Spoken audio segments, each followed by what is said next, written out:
It's a Souq morning this morning, or should I say good Nigeria, like one of my usual guests always says. It's a beautiful morning, slight drizzles as we embark on Souq Business Landscape. I have with me today a special guest, as usual, with his anti-usually takes on topics. With me today on the show, Chooks, John Rogers Chooks. Good morning. To the show. Good morning, Ikena. You said it's been a little drizzle. Yes. Why are you mising? Why are you economic with With the situation. the truth? Well, It's been a downpour, a very heavy downpour. Well, People are still missing. Not everywhere. Missing. Well, not everywhere because some are complaining about the rains not having reached their areas. Wait for it. Wait for it, right? Wait for it. Thank you for joining us on the show. So we jump right to Business Day, Nigerian publication. Manufacturers export ride weaker Naira to 9-year high. So which is seen to triple in 1 year. What's going on with how are we getting weaker Naira? And they're talking about 9 years. 9 years is a long time. Yes, let's say proper good mornings and not just start this day with matters or stories that touch. We talk about what we have. With right? stories that touch. For manufacturers, for anybody within the productive space, I want to say kudos to you. I want to say thank you very much. Thank you for staying there. Thank you for weathering it. And don't give up. Now, over these past 9 years, this is more like the cumulative thing they're saying. It's been up. The Naira has been going down. And it directly tells on the manufacturers because most of them, a whole lot of those that produce, be it consumer goods, be it machines, be it service parts, a lot of these materials, both for production and the machines themselves, are imported. So they have to depend on a whole lot of transactions outside this country, and they need dollars to get those done. So when the dollar rate and the Naira rate is not friends at par, because that looks like a tall order. No, when they are not friends, as it affects everybody. And make matters worse, the purchasing power of who you are producing for in the first place is dwindling. So those are things that we really need. We need help. Are there alternatives for manufacturers? What other alternatives are you going to? There are no alternatives. It's just where we are right now. It's a storm where we are right now, and we have to weather it. So government has to do their part. Government, do your part. Sounds like that Voltron ad. Thing, do your thing. Second headline, next headline on Business Day. Nigeria on voicemail as investors answer Angola's call with $50 billion business investment. When you say investors, we need to be specific. Has that much we need to be specific. It's an oil firm. I think you don't want to mention the name. No. You don't want to mention the name. No. Good. It's an oil firm, and that particular oil firm has been in Nigeria for a very long time. You know yourself. So you can't come and make profit in Nigeria for well over tens of years, tens in multiples of years. Then when it comes to going to invest in Angola, it's your money. Hey, but don't rub it on us and tell us you're going to Angola. Perhaps we didn't show interest. No, somebody has his money, he wants to put it down somewhere, he goes where he wants to put it down. But don't make it look like maybe you went to Angola, so you left Nigeria, or you couldn't put this money in Nigeria. Don't give us any excuses. It doesn't make sense. We don't need it. Are you insinuating that's a badly written headline? No, for the headline, the newspaper needs to sell. Voicemail. I'm like, what's going on? The papers needs to sell. But for the person, is your money. You can invest it where you want, but don't. They themselves, the entity themselves, they came out and said that they went to Angola, not Nigeria, because of ABCD. We don't need it. Carry your money where you want to carry it. So this is where the government also comes to play. I don't know if you understand. Now, if government is very stringent in holding some things, some people and some entities responsible, or making them do certain things, you will know that, yes, before they make this much amount of money in your country and are able to invest this amount in another country, your country must have first profited because they've been here for a very, very long time. 50 in the oil service, they know themselves. 50 Since you didn't mention the name, I won't mention the name. $50 billion, Okay, well, still in Africa, up to Kenya, state invest housing levy billions in treasury bonds. So government is investing 20 billion. It's collected from affordable housing levy, which signals a low absorption rate of funds meant to build cheaper homes for low middle income households. This is something that we have toyed with here in Nigeria, because I like to always bring it back home. Something we have toyed with, and I don't see how we have succeeded in that regard. Cheap housing for low and middle income earners. Yes. Now the housing is on one side, the treasury bonds is another side. So you should look at them side by side. Now, yes, they are trying to provide house for people to buy, but on the other side, too, they are trying to say is business. Remember, it's a treasury bond. It's a government treasury bond. So whether they like it or not, government is investing in themselves. No, but is this a typical rob Peter to pay Paul situation? Because they're taking from the treasury bonds to invest in. No, they are taking from government invest in treasury bonds, using whatever, however, to pay to invest in housing. Now the thing is this: at the end of the day, somebody somewhere is going to buy, so there's a product to sell. So how they resolve who is selling, who is buying, who is making a profit, because it's a treasury bond. It's going to mature. People are going to invest. People are going to come and put in their own money. Government is just trying to say, okay, we've put in this, or everybody come and put in your own money too. So it's a business. At the end of whatever the maturity rate is, somebody has to collect their money back. So let's just make sure that Kenya, at the end of the day, you are able to pay what percentage it yields. Then for the other side of the divide, for the housing, if that is a success, then kudos. Right? Yes. Kudos. Lots of money being invested and going around. Still in East Africa, Kenya. Only one Kenyan made the ultra-rich list in 5 years.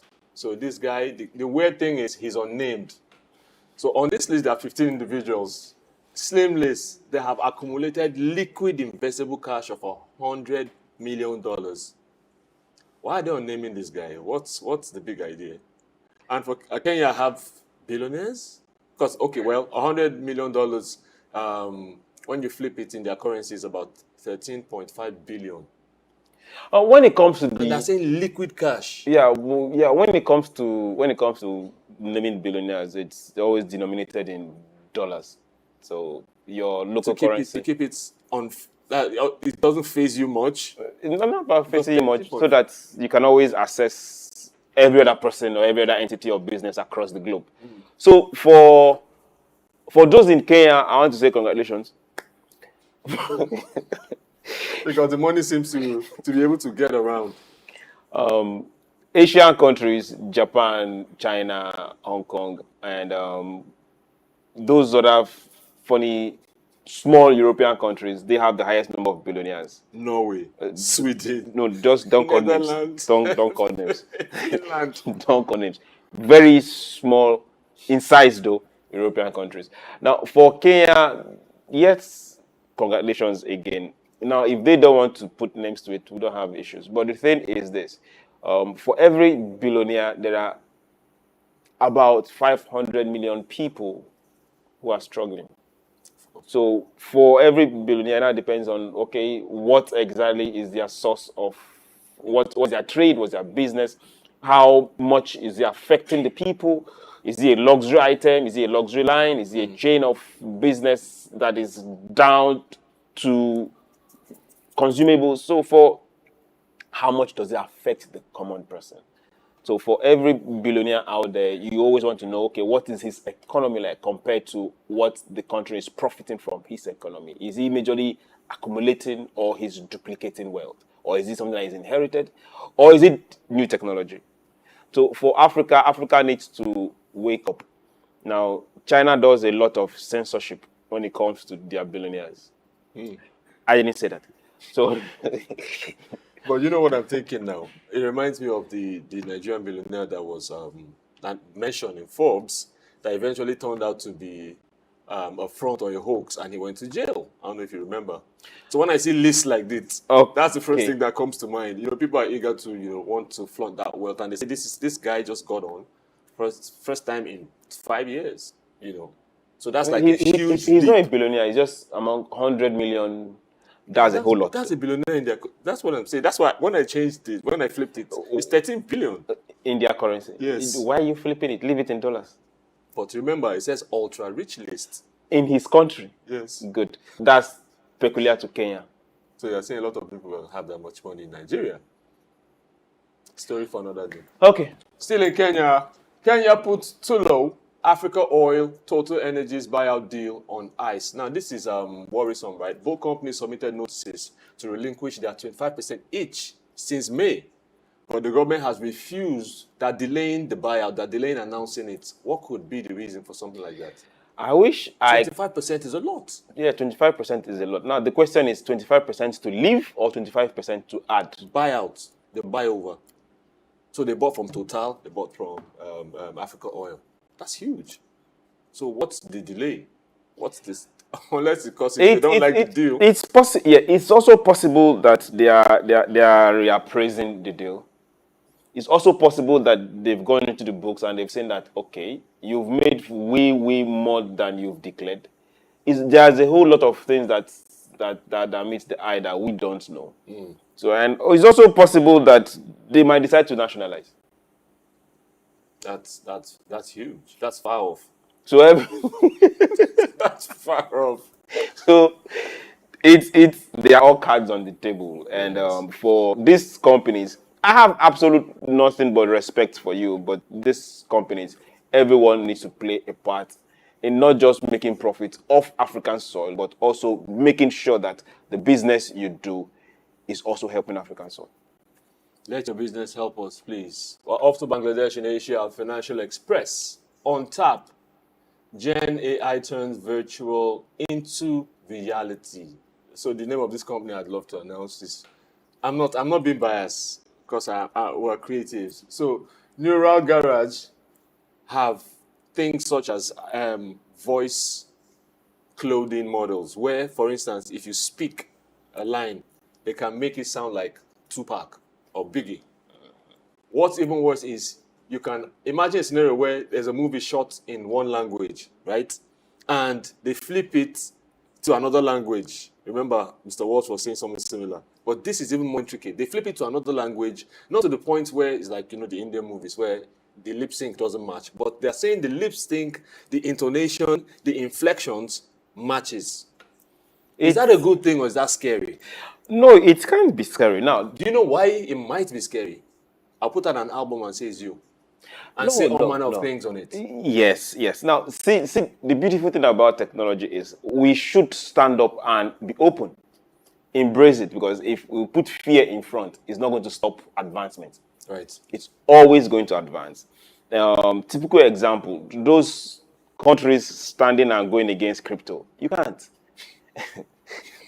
No, this is technology. I don't know if you understand. Why not call us out? No. We're talking about Nigeria. Just call us out. You can't, because somebody somewhere is sitting down and using their heads. And you can't stop somebody from thinking. You can't stop people from thinking. The same thing is happening.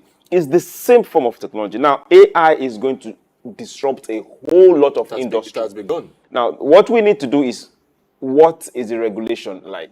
Now, how can we start teaching people or open people up to learn these new technologies? Now, for the fear, no matter what you create, there is always a database. There is always metadata. There is always a link to it. So for people that want to regulate, this is what they should start studying. Exactly. How do we study and know how to differentiate between original and what is not original? How do we know rights and what is not rights from another side of it? So for everybody, open up. We are in the era of knowledge. We are in the, I won't call it season, but we are in the dispensation of knowledge. And knowledge is going to rule the world. So open up. Why do I always feel that word is a Nigerian word? Dispensation. Next headline, Windows Mac rivalry set for a reboot with Microsoft's latest PCs, says their new CEO, Nadella. So it was announced that new PCs will feature specialized AI microchips and enhanced performance capabilities. Now, I saw this headline, I'm like, let's talk about it, because, I don't know why people like to feel Microsoft would threaten, a company like Apple. Apple has always been the pace setter. So when this headline comes up, it's like, what are you trying to do? Because tomorrow you could see something even more captivating from Apple, like they always do. Yet now Apple is there. Yes. Now Microsoft is there. Now the thing is, if you look at market capitalization, Apple is way up there. But now also know that Apple caters for a section, a class, a culture. Are you sure about that? Yes.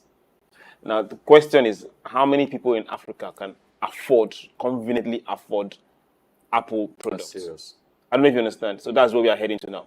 Now, for most people even those in America or those in Asia and those in Europe, most times they get their product through a facility. Most times they get their Apple products through a facility, which most of those some kinds of facility is not present in Africa or a lot of African countries. Now, also it caters for a culture and a niche which Apple have created for itself. Now, on the other side, Microsoft is beginning to diversify, and they are making their product available at every nook and cranny. So at the end of the day, it's going to boil down to numbers versus class. I see Microsoft catching up. Now, hope you remember, years ago, they took over Nokia.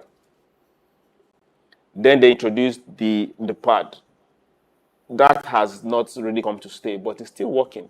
But there are also other competitors coming in from China, a whole lot of them, and quietly moving things.